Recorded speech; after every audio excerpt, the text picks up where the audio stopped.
Hello, what's up mga amigos? Good day sa inyong lahat. Welcome back na naman sa ating panibagong vlog.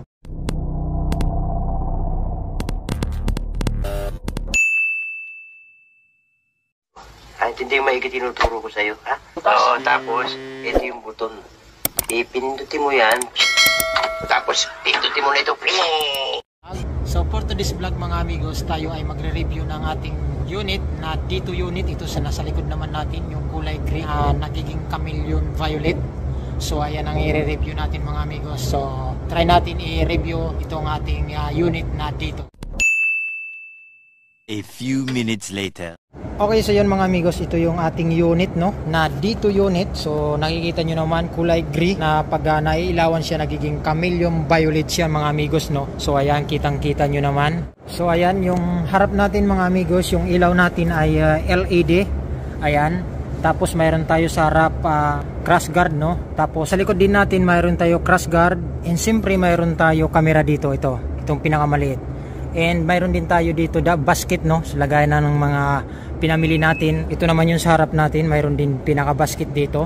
Tapos ito naman mga amigos yung ating monovela sa mga ilaw, high and low, signal light. Tapos sa wiper naman natin ito. So yung dashboard natin ito, so hindi pa natin matatry muna e-bike na to, so wala pa kasing battery. At mayroon din tayo dito handbrake. So ayan, kailangan natin yan pag nagpa-park tayo.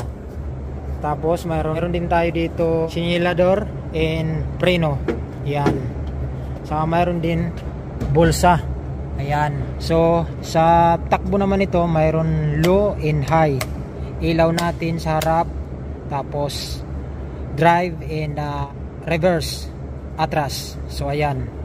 Signal light naman natin bulb type fa, kabilaan, likod. Tapos yung taas natin mayroon din tayo lagayan. Tapos yung ating reserba nating nagulong, ito in case na ma-flatan tayo, mayroon tayong reserba ito.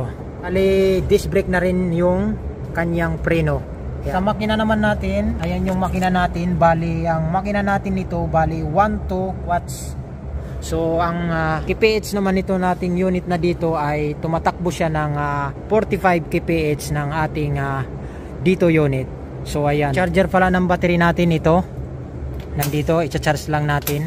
Bali ang charging nito, bali 8 to 6 hours bago ma-full charge ang battery nito. So sa size naman ng gulong natin mga amigos ay 100 by 90 by 80 by 8. So yan ang size ng gulong natin. Likod in harap, same lang ng gulong natin yan.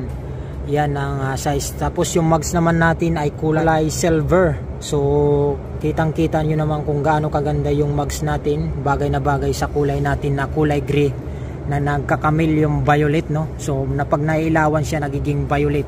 So yun ang itsura ng ating e-bike na dito. So i-montage ko sa inyo mga amigos yung ating unit na dito. Okay?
So ayan mga amigos, natapos na natin i-review yung ating unit na dito, no.